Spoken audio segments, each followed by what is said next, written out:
Okay, let's learn how to do a push-up. Whether you've never done a push-up in your life or you're already proficient at push-ups, I think you're going to get something out of this video. We're going to go through the main things that we're looking for in a push-up and how to adjust your setup so that you can start where you're at and eventually work your way towards the floor and doing push-ups from the ground if that's a goal of yours. And the push-up, I think, is a beautiful tool and exercise and movement for gaining upper body pushing strength and also an expression of upper body pushing strength. So not only does it help us develop the upper body, but it helps us also check in on the upper body to see what kind of strength and partnership we have going on between the upper body bits. So the main thing that I see holding people back from doing really good push-ups, even many people who are doing many push-ups from the ground, is starting too advanced, too difficult. I think many people attempt to learn the push-up from the floor, which is not the only place to learn the push-up, particularly if the movement that they're doing isn't meeting the check boxes that we're looking for in a push-up, which are relatively simple and straightforward. A push-up combines two things. One, this nice rhythmic push-pull for the arms and the arm bits here. At whatever angle you're deciding to push and pull from, it combines a push-pull through the arms, so movement of the arms, with a stability or integrity of the center bits that looks a lot like a plank. A plank being, from the elbows to the hands, the ability to maintain this nice line and maintain this relationship between the pelvis and the rib cage without this part here sagging and opening up, without crinkling the t-shirt in the low back. So a push-up is a traveling plank where the center bit holds its integrity and the arms do the moving. So those two requirements need to be there for the push-up to be a nice solid push-up. And for many people starting from the ground, the challenge of holding the two together is too much. And so what we end up developing is compensation in that movement. One of those elements has to go. Either we lose the plank and it ends up looking like this, or if we try to hold the plank, we don't have the arm strength. So the solution is to start higher, a little more simply. And this is what we'll be going over today. Some strategies and ways that you can explore this movement, starting with a less demanding starting position. This can be a countertop. It can be the back of a chair if it's well supported on the other end, a couch, the floor. And if you start this journey of exploring this movement, you'll be working your way from the higher surfaces all the way down to the floor, again, if that's a goal of yours. Before we actually get into the pushing, we're going to practice two elements together. One is a plank. The other is the movement of the flow of the arms, which we'll then put together into the push-up. Before we do the plank, I'm going to have you start on the ground, flat on your back. We're going to get a sense of some of the feelings in the belly that we're looking for and that we'll want to maintain during the movement we call a push-up. The way we're going to do this, I'm going to have you lift your feet off the ground both at the same time. We're going to keep the thighs vertical, knees pointed at the ceiling, arms reach up as well. Here we're going to take 5 to 10 breaths, and what I want you doing is tucking that tailbone and trying to reach your kneecaps for the ceiling. The more we get this tuck and this reach, the more you're going to feel these lower belly muscles. We can even turn some more of this stuff on by reaching through the hands. And this might be challenging. You might develop a shake. It might be hard to breathe here. Check out my other videos on breath work and prep work for the push-up if this position is challenging. So from here, I'm reaching through the knees, reaching through the fingers, taking breath in, trying to breathe into the back and side stuff. Each exhale, reaching through the fingers and reaching through the kneecaps a little bit more. And what we're going to get is this nice feeling of work and tension right around the belly. If you like, you can even straighten the legs and attempt to reach through the heels for the ceiling. Again, maintaining that breath. We're going to feel some good stuff there in the low belly. After 5 to 10 breaths there, or before you fatigue, we're going to come on down and we're going to flip over to an elbow plank. Elbows down, feet long, and here we're going for that nice tuck of the tailbone we just had. Length from tailbone to head, lengthening the spine, pushing the ground away through the elbows. And we should find some similar feels in the belly. These are the feels that we're going to maintain during the push-up. If this elbow plank on the ground is too challenging, come to hands. If that feels too challenging, elevate the surface. Start off at the edge of a couch. But if you're able to tuck that tailbone, like you're trying to crinkle the shirt across your belly, we should be able to find those low belly muscles. The second sensation that we're going to find, I'll use a book or something like this for this. It's just this nice flow through the shoulder blades. I'll have you come down to sitting cross-legged. If this is an uncomfortable position for you, feel free to raise what you're sitting on through some pillows, or just simply sit in a chair. I'm going to have you grab a block, a yoga block or a book or something about the size of a shoebox. And what we're going to do is we're just going to play around with pushing this object away from us and pulling it back towards us. Your elbows for the push-up that we're going to be practicing, for push-ups in general, the elbows can be anywhere we choose. I'm going to teach you the push-up and have you explore it somewhere in the 45-degree range. So from here, in that 45 degrees, we're going to push the block away from us and then pull it towards our chest. Now, I could do this with very little effort, but I'm going to imagine, and I want you to imagine, someone resisting each direction. So as I'm pulling it, somebody's on the other side trying to take this away from me. I'm going to still pull it towards my chest.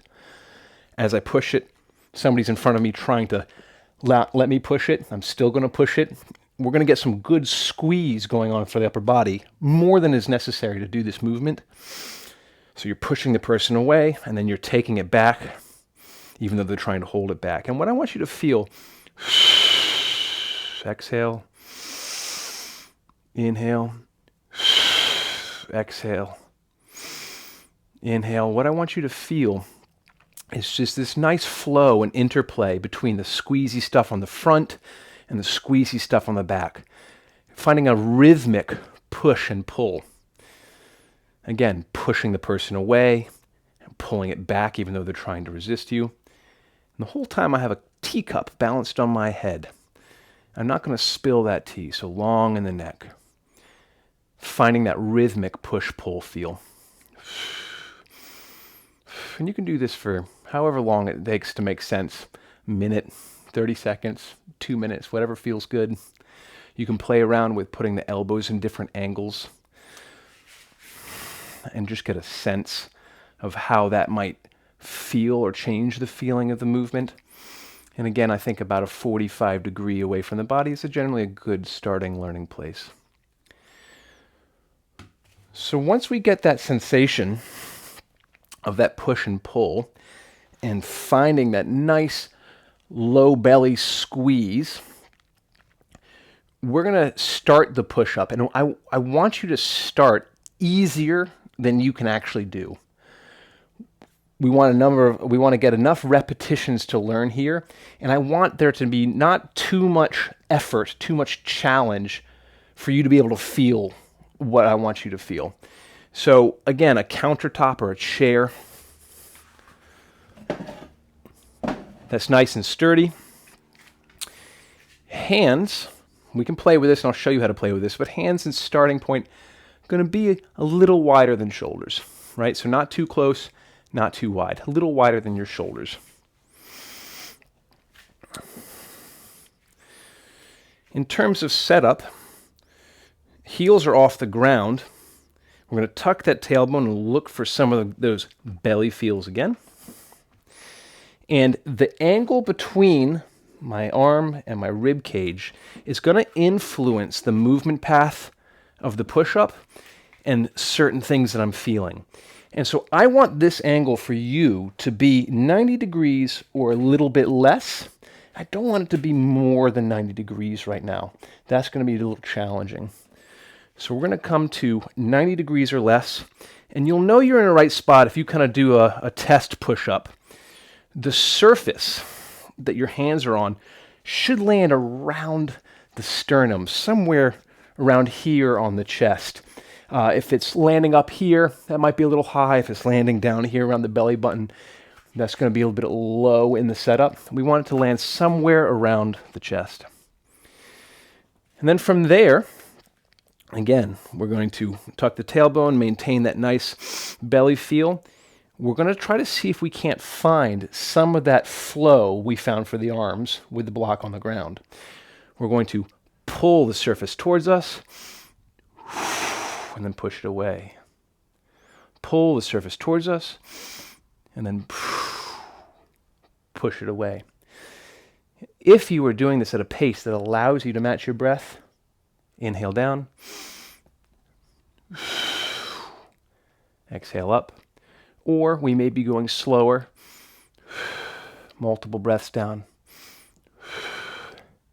multiple breaths up.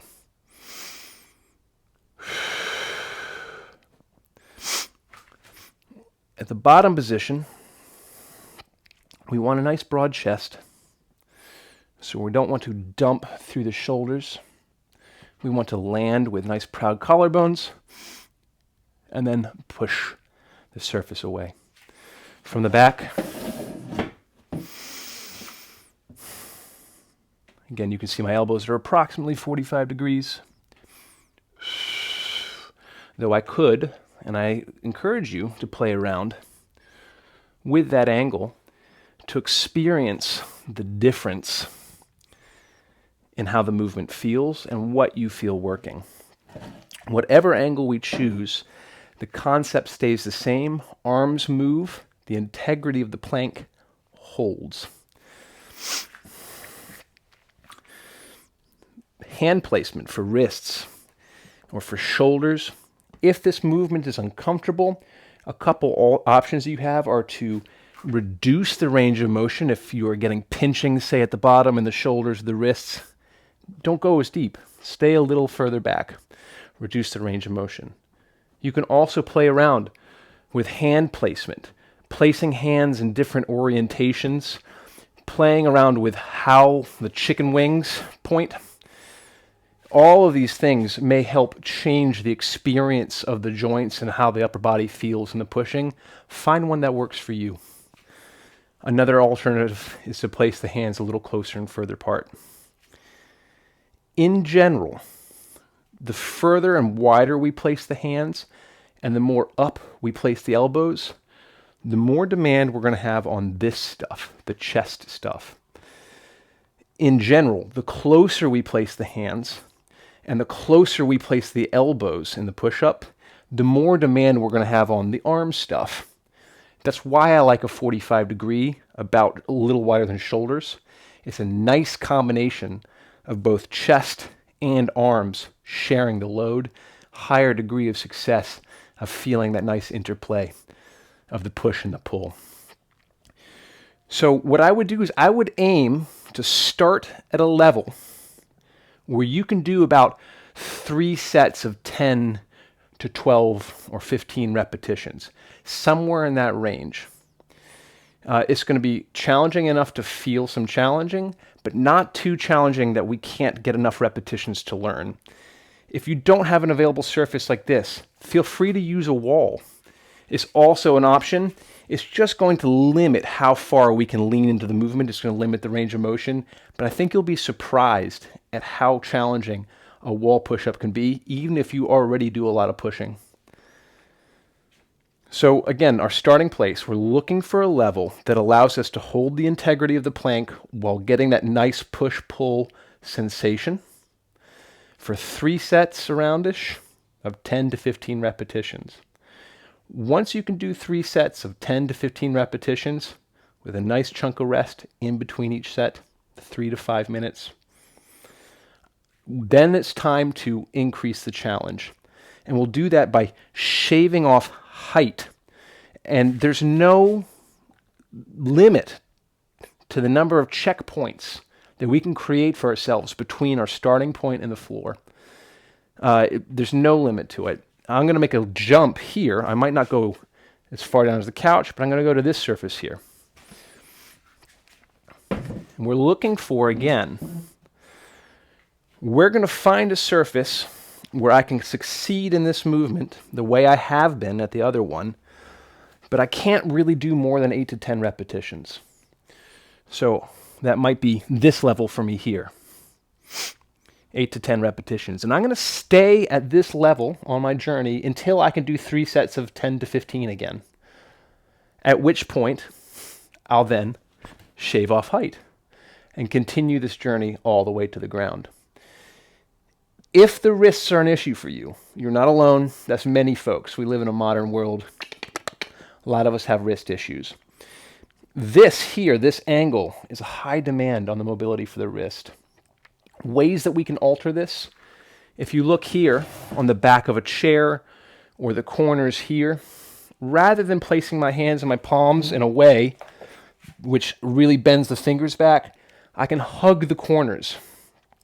This is going to take off some of the demand for that really deep bending of the wrist and potentially make this more comfortable on the wrist. If I'm on the floor, I can use the shoes, anything, a pillow, anything I can stuff underneath my palms to help essentially lift the heel of the hand and open up this angle as I'm pushing to make it more comfortable.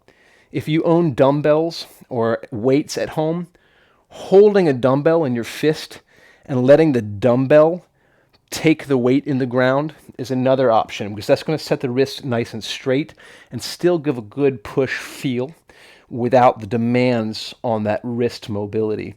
Alternately, if you got tough knuckles or a nice foam, a couple layers of yoga block, we can use the fists as well. So to review, a push-up is a moving plank. We want to have and feel a good plank. We want to feel a nice rhythmic push-pull from the arms. We then want to put those two things together into something that we call a push-up. And we want to start at a level that allows us to feel that nice push-pull and feel ourselves maintaining that nice plank while collecting a good number of repetitions and slowly shave off inches of that height over time until we are on the ground. Practicing this movement for 3 sets of 10 to 15, 1 or 2 times a week is a fantastic place to start, and you'll be well on your way to some upper body strength and some nice triceps. Drop a comment, let me know what you think. If you have any further questions, send them down in the comments below, and I'd be happy to answer them and even create more content around your specific questions. Enjoy.